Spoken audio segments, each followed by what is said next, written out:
上一支影片呢，小 F 跟你们分享了这台小房车伴随着我们全家经历了非常多的一些事情，跟我们全家呢一起度过了很多愉快的、不愉快的，人生中的一些时光。那这支影片呢，就是针对我老妈自从阳江医院脑溢血出院以后，那我跟老爸呢一起帮助她在康复。那我也想跟大家分享一下呀，在我们对我老妈这样的一个脑出血病人恢复的一些家庭护理的心得到底有哪些？我想在这支影片当中呢，也跟大家来探讨一下，好吧？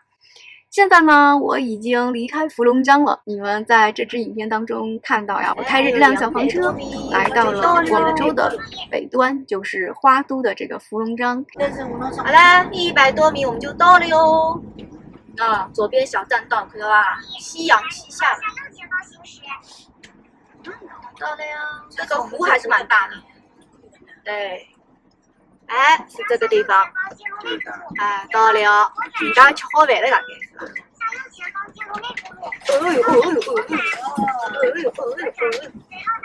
好了，到了，我们先吃饭，对吧？再慢慢的停。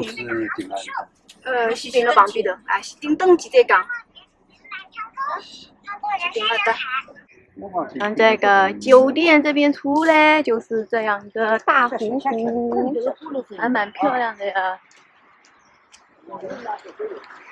我们又来伏龙江了哟！把我们从这边捞进来，然后我们就要走这个栈道，让老妈来练习一下这个走路。这边的先天条件都是，你看，今天还不热，可以搭着这个栏杆，然后望着这个湖水，然后可以练习一下走路。真好，空气很好哟。昨天要30多度，热死我了，一路开过来。因为这边呢有我妈购买的一个会员的一个酒店，所以我们以很优惠的价格入住了这个所谓的养老基地。我们住的这个房间大壁橱双人床，咪咪在这边，然后这边是2扇窗。望着这个窗景，这边还有冰箱哟，小冰箱，然后卫生间也蛮大的。最重要的是放着一个凳子给老人洗澡，还洗说坐着洗很爽，这个很重要，对老人来说。那也是因为周边的环境非常好的，适合我老妈进行康复训练，所以我们先从海陵岛直奔伏龙江。现在呢，我已经离开了。现在我给你看一下这个外面的风景，超级棒，四周围都是大山。然后我们现在在第3个康复基地，在做接下来的一些慢慢的康复训练。那很多关心老妈的你们关心老妈的这些朋友们，也谢谢你们一直在给老妈的这个祝福和留言。老妈现在呢，已经慢慢的恢复了她的这个语言功能。知觉功能，神抖抖气昂昂溜哟，但是还是有一些脑出血的后遗症，需要我们认真的去看待。那第一个呢，就是你们在影片当中也看到，老妈在恢复她独立的这个行走。哦哟，2只手臂哟甩起来了哟，独立行走了哟。对呀，那头也不回的呢，这是后脑勺对着我。那肢体运动呢是有一些障碍的，因为它是右脑颅这个出血嘛，所以造成他左半身在医院的时候是完全是不能动的。到现在他能够完全独立的站起来，然后有老爸的陪伴下，他可以慢慢的在行走。你们从影片当中可以看到，其实他的左腿还不是很灵活。好，走2步，甩掉，哦哟，甩掉，独立行走。拜拜了，那背挺起来，人是高飞了。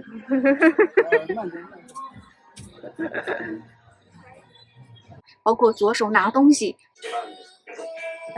拿重的东西，他也没有办法去拿。那还好是左手，右手的话还是习惯性的一个动作，他可以去吃饭可以去拿东西。包括有的时候你们刷到他发的这个朋友圈，都是用他的右手，但是每一个动作持续的时间都不能很长。那第二个呢，就是言语功能的一个障碍，很多时候呢，他不能应该像以前那样的去表达自己吧，包括理解上有些困难呀，有的时候会词不达意呀，说话呢可能要慢半拍啊，有可能有的时候会慢一拍。第三个呢，就是深浅感觉会有些异常，因为整个一个脑出血的一个前提是因为它那个腰椎盘突出造成压迫这个神经而引起的。由于这个腰椎盘还没有完全治好啊，所以它的整个身体的酸疼感要比以往要更强烈的，包括腿酸呀、屁股酸呀、腰酸呀、手酸呀，都会非常大程度的去刺激它这个神经，以造成呢它不能长时间的行走，可能只站了5分钟就需要坐一下。这个它的感觉可能比以往更加灵敏了。那最后一个脑出血恢复期的一个症状呢，是因为它的这个意识障碍还没有完全这个恢复，在这个表现当中可能嗜睡啊，就像我之前说的，不能长时间的去做一件事情。包括以前他喜欢刷那个短视频，一刷1-2个小时、3-4个小时停不下来。那现在他可能刷个10分钟、15分钟就觉得累了，不行，他要睡一下觉了。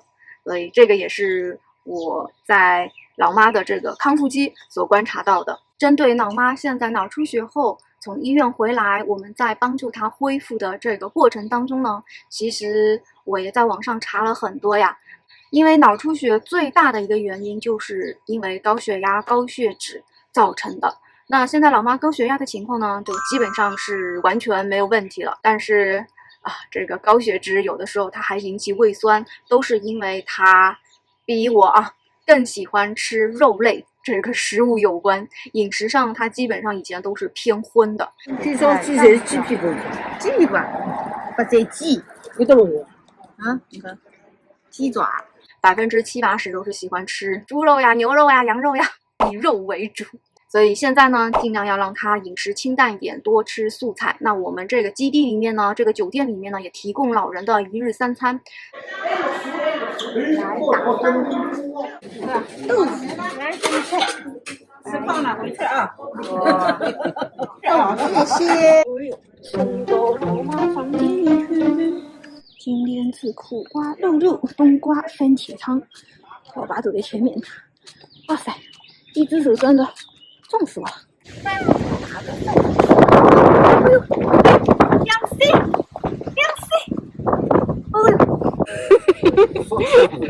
哎呦，真的是，我把那饭了，太微醺了，是状态演示的。是。看一下，这是我们的一餐，今天是鸭子、豆腐、山药，还有什么？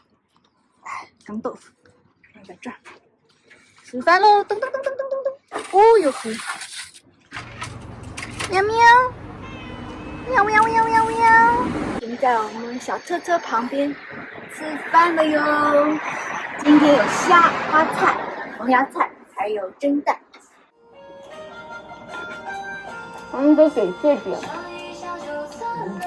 那我们也尽量是多让他吃些素菜我跟老爸就多吃点肉类吧。今天吃白斩鸡，然后香椿、山药排骨汤，还有老妈在这边。今天吃的很好哟，过节。咪咪在喝着，等待掉下来的食物。等待，以减少呢动物脂肪的摄入。那第二个很重要的，也就是在小 F 以前的视频常常跟大家提到的，就是你要有一颗稳定的、情绪稳定的小心脏。熟悉老妈的镜头前的老妈朋友们应该都知道，老妈以前就是一个大嗓门的、中气很足的，有点像女强人，女领导，因为她也组织过很多活动大家都是愿意跟着她，她是这样的一个人。那也正因为此，她把所有的精力呢都放在她想要做的这件事情上，导致她消耗的体能、精力。我们说这个精气神消耗的过快、过多，那加上老妈年纪又大了，在处理这些事情上呢，总有些心有余而力不足，所以情绪上呢，难免有高有低的这样的一个起伏。如果自己不能够觉察得到这样的一个情绪的起伏的话，那造成他血压经常的飙升，好吧？所以所有的疾病其实发生了，都是给我们最好的一个警示、一个警告。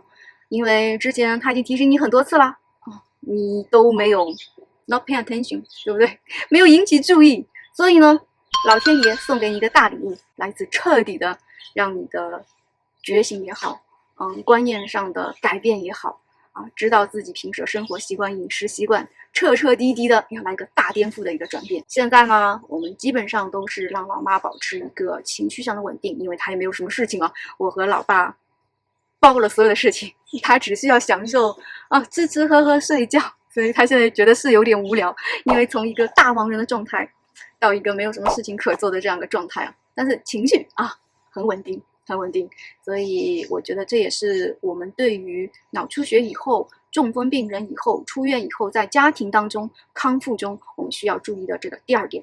那第3个呢，我想跟大家分享的就是，因为他的腰椎盘突出，不能让他长期的站走，当然更不能久坐久躺。为了有效防止他的肌肉萎缩、关节僵直呢，经常我会督促他，你刚刚已经刷了一会儿手机了该下地了，该站一会儿了，哪怕在房间里面走2步也好摸着这个床自己上下洗手间、刷个牙有些这样的一些活动，千万不要久久的只做一个动作，因为他现在这个阶段，这个方面还没有神经还没有完全的恢复过来，所以他的整个意识没有我们正常人那么的快速的去反应会有些滞后，所以我们要谅解他、体谅他，站在他的角度去想一下这个问题，我觉得会好很多。那最后一个呢，我也想跟大家分享的就是一定要保持大便通畅，因为之前老妈经历了一段时间在床上在医院的床上不能够自行大小便，所以有段时间是便秘的，应该有1-2个星期吧，造成他非常的痛苦。出院以后呢，我就给他买了这个白云山的这个痔疮治疗的一个药。那老爸呢也是每天督促老妈要打这个痔疮膏，帮助她排便。所以当有一天老妈排出便便的时候，我跟老爸都欢声鼓舞太棒了，真是，因为这是我们等待了很久，虽然弄得一塌糊涂，但是我们的心情是很喜悦，是很开心的。这个很重要的原因就是因为你脑出血以后，你整个血管还是压迫着的，你如果还是处于这种便秘的状态，大便没有很通畅的状态下，你就会再一次排便的时候用力而诱发脑出血。所以为了避免这个，保持大便通畅，这也是一个健康的人的基本的一个功能。这是我给你们的一个小提醒，好吧？其他的呢，还有待我跟老妈慢慢的去做这个恢复，因为我觉得还有很多事情要跟他一起做，彻底的去转变他以前的一种生活态度、生活习惯。那相信老妈新的生活即将开始。好吧，那这支视频就到这里喽，谢谢你们观看，我们下期视频见哟，拜拜。扭，开始扭起来啦！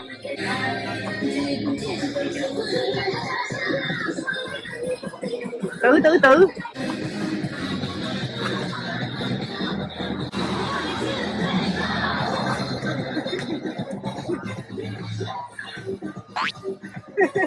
感谢。